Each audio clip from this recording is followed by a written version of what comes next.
Hello and welcome to ANC Decides, the show that gives you up-to-the-minute reporting, commentary and analysis building up to the ANC's December elective conference. I'm your host, Mpumalanga. Let's take a look at what's making headlines. Squabbles in ANC structures nationwide raise concerns about the party going into the national conference divided. Calls for unity in the ANC grows. Free State ANC PC emerges stronger after urgent meeting to assess the state of the alliance. PC admits challenges but forges ahead with unity. And ANC NEC is set to make a ruling on the legitimacy of the newly elected Eastern Cape leadership. The NEC says unity will be its guiding principle.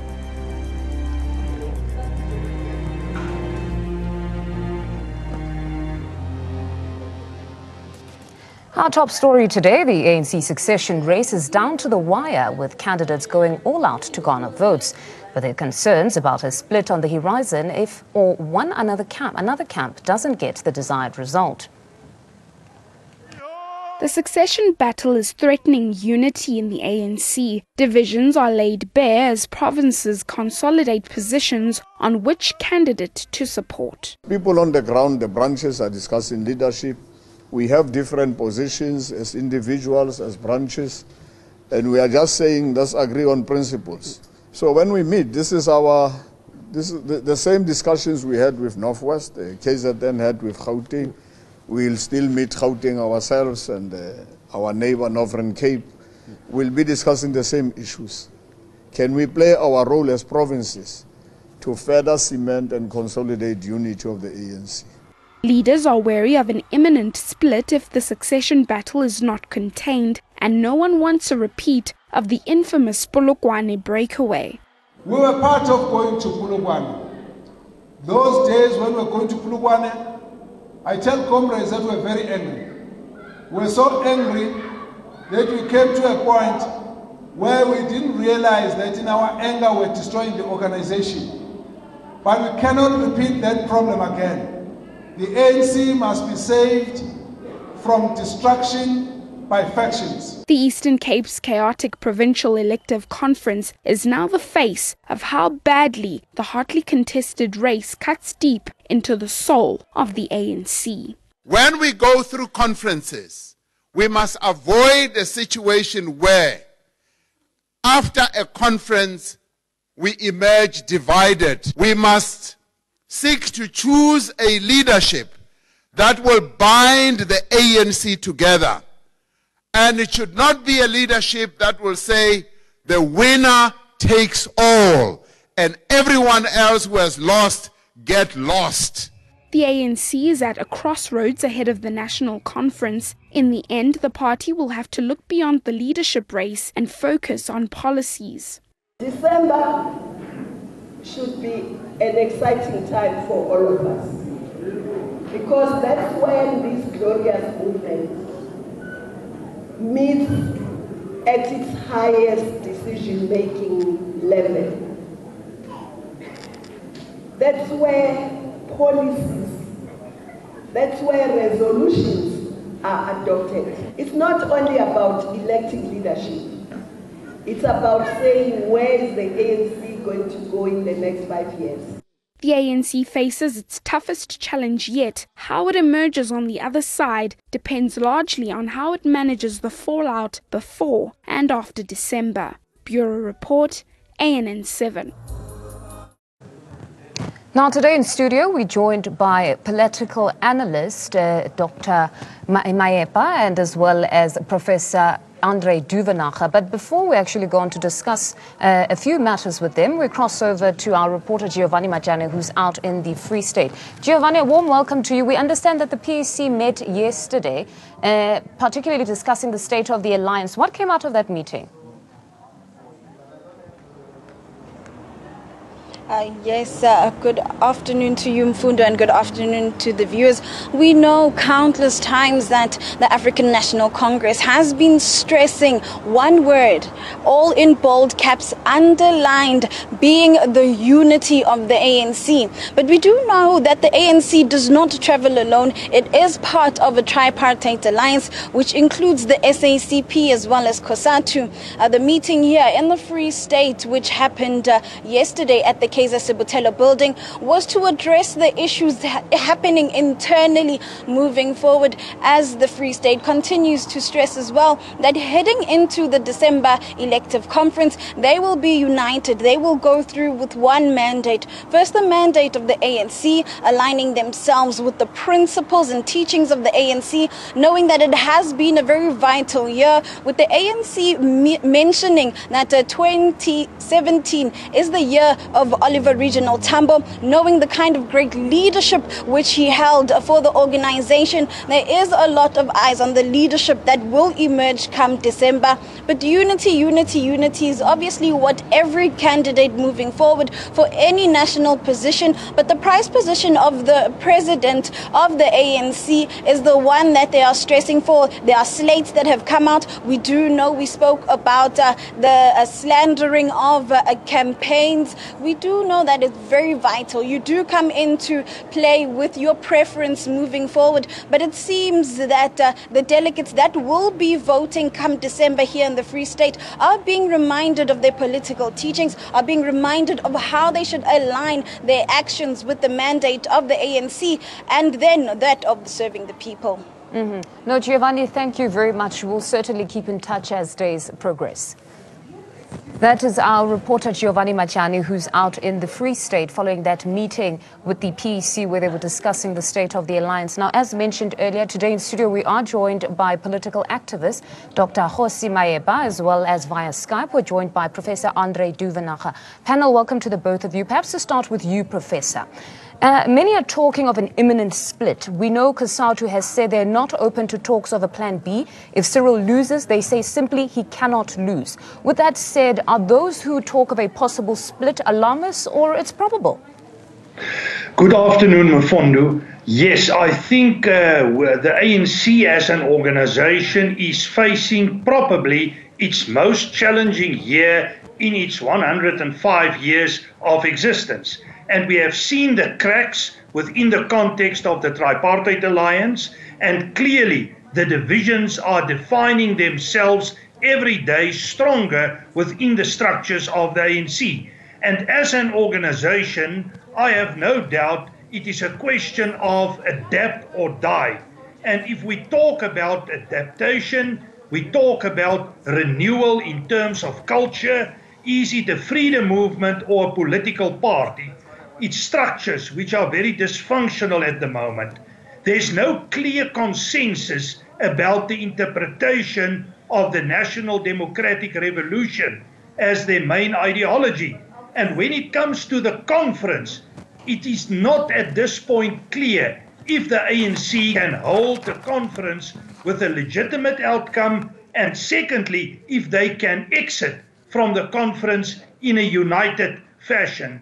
And this is implicating the 2019 elections. And clearly, if the ANC is not united, they will find it extremely difficult to win the 2019 election. In short, this is the challenge.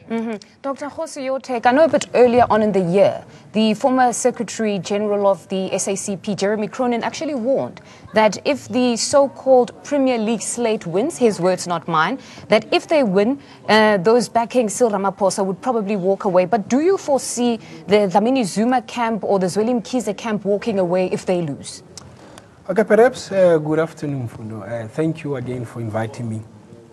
Perhaps we should start giving a context of where the ANC comes from. The ANC has faced this before. The ANC has been involved in a situation where, basically in the 1930s to 1940s, where the ANC was practically dead. The ANC rose again in the 60s, 70s. Before then, during the 40s, Dr. Kuma revived the ANC. He helped to form the Youth League in 1944. The generation of Nelson Mandela or Tambo of this world came out of that process. And the ANC was then revived to a large extent. So the ANC, to put in context, is that it has been in this situation. In 1991, when the first conference of the ANC took place in South Africa, in KwaZulu-Natal, Owar Tambo stood there when he gave his political report. He said, and I quote, "We did not tear ourselves apart because of differences at times," unquote. So the ANC has been through that. So what I want many to say, argue, apologies there, but many argue that if we talk about differences or we talk of issues within the ANC, many still take us back to say we've got to remember the time at which they operate now. The proximity to power and access to resources and the dispensing of patronage. It becomes a problem to discipline some members, as opposed to, I've said this before, the Morogoro issues, the Kabwe issues, that if we're talking about an ANC now, disciplining ill-disciplined members becomes a problem because many members are now powerful. yeah, let me just finish that narrative earlier. I agree with you, the context is different, but it's important to always give a background, even on the current context.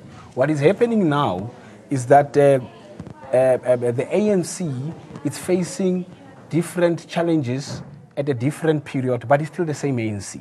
The culture, the value system is still of the ANC. Amilcar Cabral, one of the favorites of the ANC in terms of their theory, in Black Africa, the former leader of pact in Guinea-Bissau and Cape Verde Island, said something very important in his prophecy before he dies.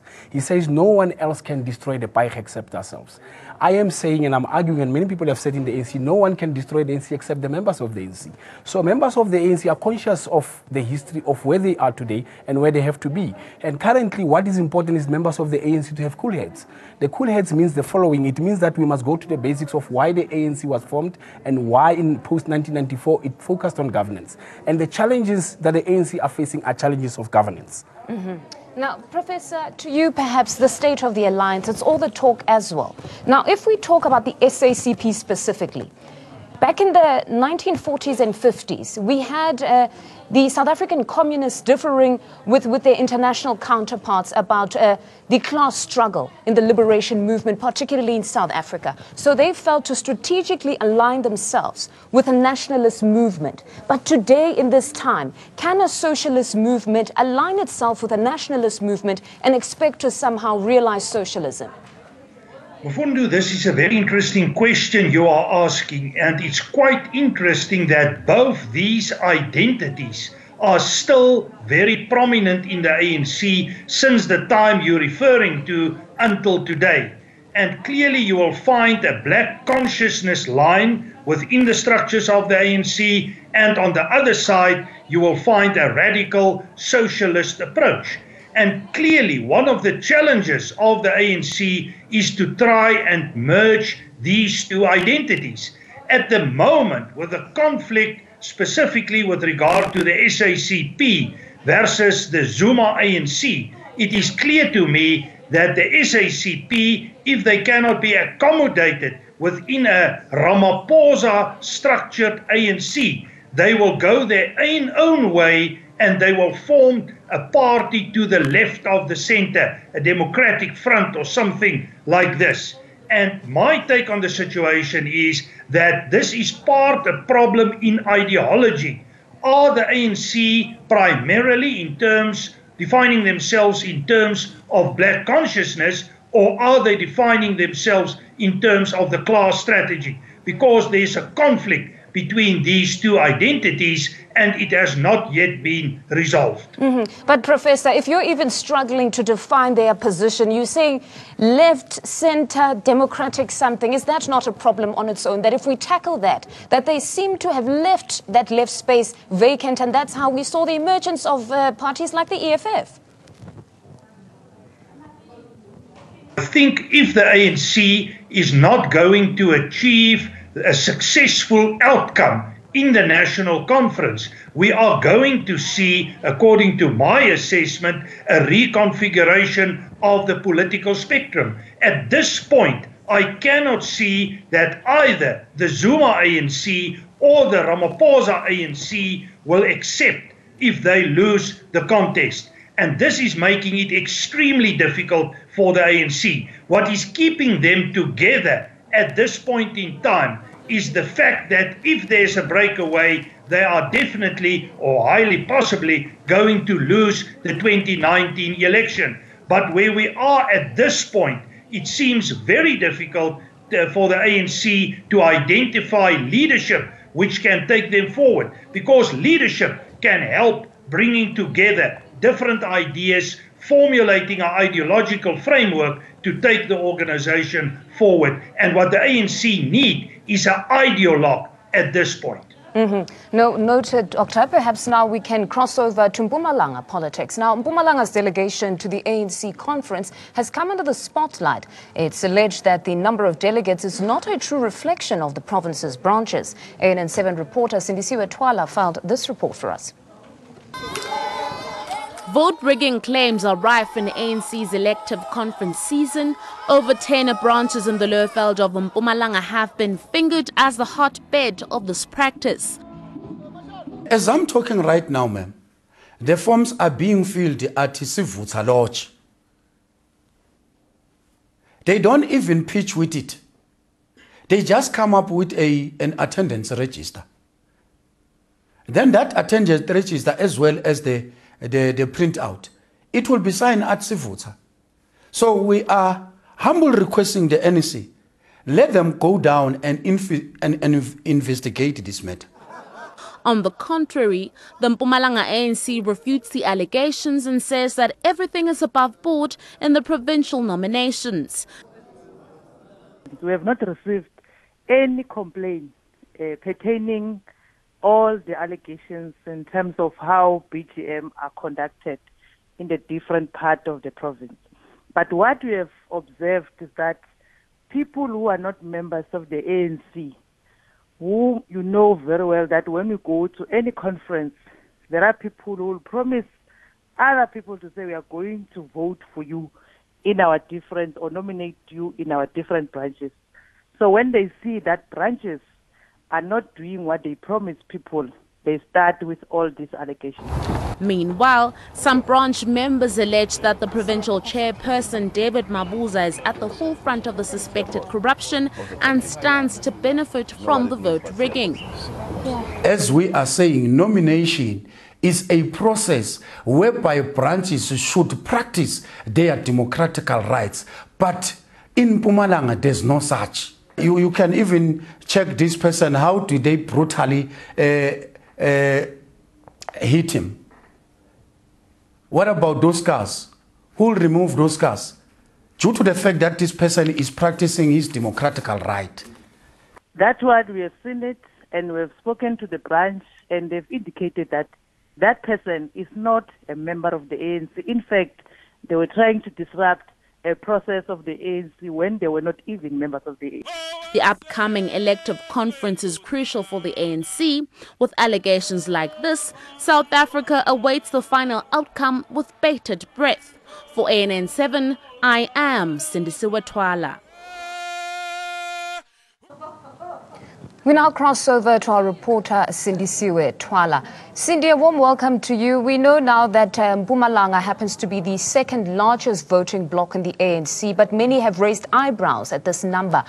What exactly is happening in the province? A very good day to you as well as the viewers. Like you've correctly cited, we know that in the beginning of October, Gwede Mandasha, the SG of the African National Congress nationally, released results that Mpumalanga is now the kingmaker with over 700 delegates, 736 to be exact, that will be deployed for the National Elective Conference. This is drastic, looking at the Mangaung Conference where Mpumalanga was the 5th highest. So it's a significant rise for Mpumalanga. The politics in the area, having spoken to a particular ANC branch member, also a campaigner for Maposa.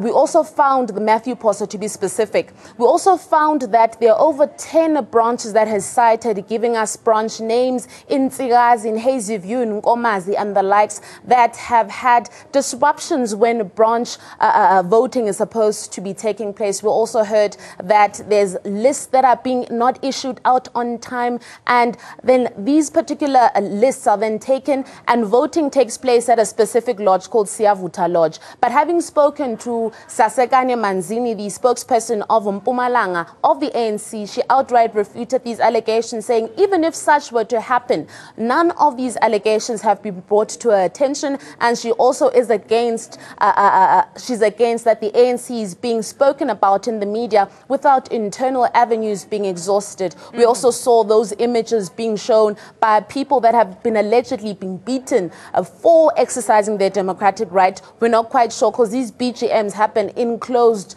meetings among themselves, but a lot has been coming out as to vote rigging.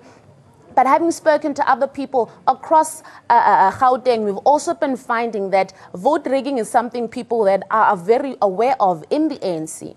Now, Cindy, perhaps just to get to the crux of the matter, is there a preference that if you're perhaps going to be voting or endorsing Ramaphosa, you're then victimized, or you're victimized if you're going to be endorsing Nkosazana or Zweli? Is there a particular preference here, or the name that is considered to be the wrong one?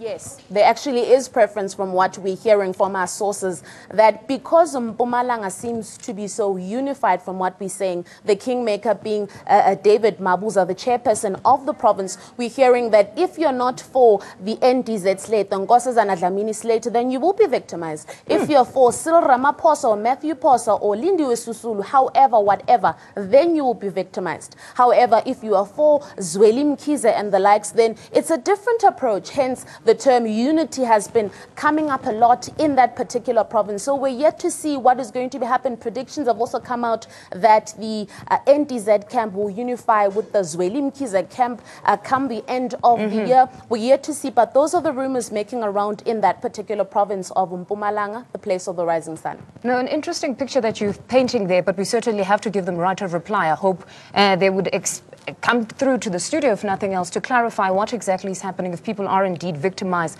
for the other candidates other than Zweli Mkhize and Nkosazana Dlamini Zuma. Thank you very much, Cindy Siwe Twala. Now back to studio. Dr. Jose, the unity of the ANC. Yes, there's all of this happening across many provinces, but at stake here is the unity of this movement. Do you foresee them coming out of this elective conference united? Yes, the unity of the ANC is important. There's a term that is used in the ANC that the unity of the ANC is sacrosanct, not a croissant, not a French croissant. It's sacrosanct, that it's something so important that it cannot be messed up with.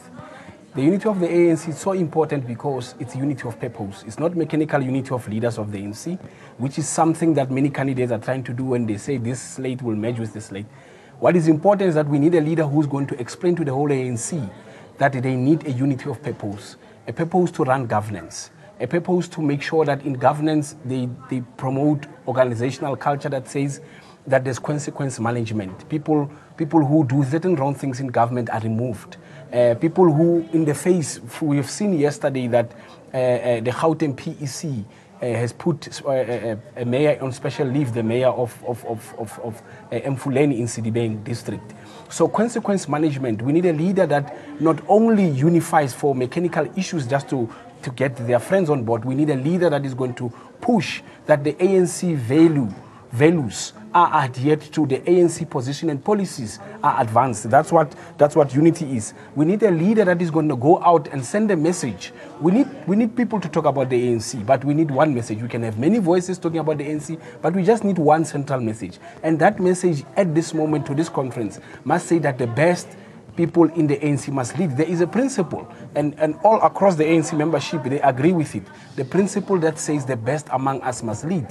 When you talk about the best among us, we talk about, as we said yesterday, people who go through the eye of the needle. That is important. That's the leadership that is inspirational, the leadership that has vision, the leadership that understands the historic mission of the ANC. So the unity of purpose, those are the cornerstone of unity of purpose, and that's important, and that's what must happen. Can I put you on the spot? Now, having described this leadership, who do you think best fits that or encompasses all of that you've spoken of?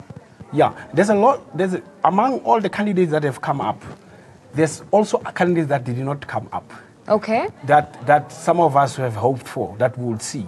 I think the ANC needs a fresh outlook in terms of what must happen in South Africa. The era of the ANC freedom in our lifetime has been accomplished to a large extent. What the ANC needs is a leader who has a vision for South Africa, who will build on freedom in our lifetime, but also look at economic freedom in our life. Powerful. You know, you happen to be the first guest that has said possibly it's not any of the candidates, or at least at this point you're not endorsing any, because you're saying there are some that are outside that possibly could have been that leader. Doctor, your take on all of this, do you see a candidate at this point? If we're talking about all the characteristics that a good leader of the ANC should possess, in fact, do you see that candidate here out of the 7?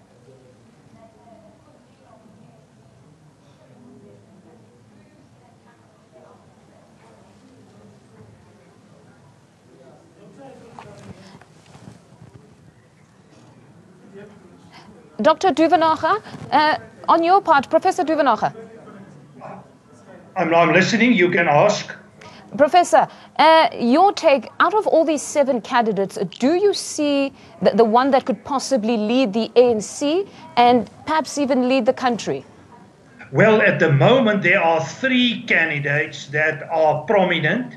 It is Mr. Cyril Ramaphosa, it is Nkosazana Dlamini Zuma, and then I will also go with Zweli Mkhize.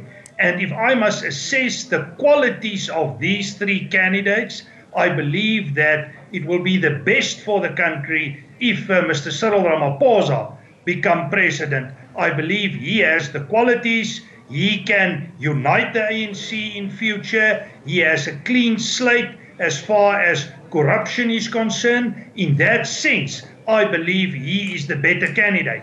But looking strategically at his position, it is not clear-cut that he will make it at this point in time. I think at this point, it's still a 50-50 scenario, and it's not impossible that one of the other 2 candidates can make it through the system. The key person in this regard is David Mabuza and Mpumalanga. And I think Mpumalanga can be responsible for identifying that candidate in terms of the current support basis within the structures of the ANC.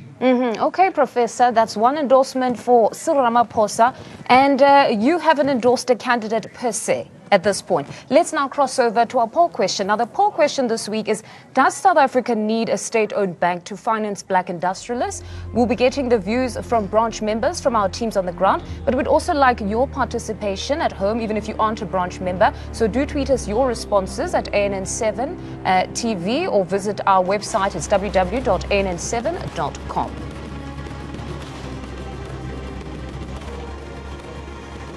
And that's how we end the show. Until next time.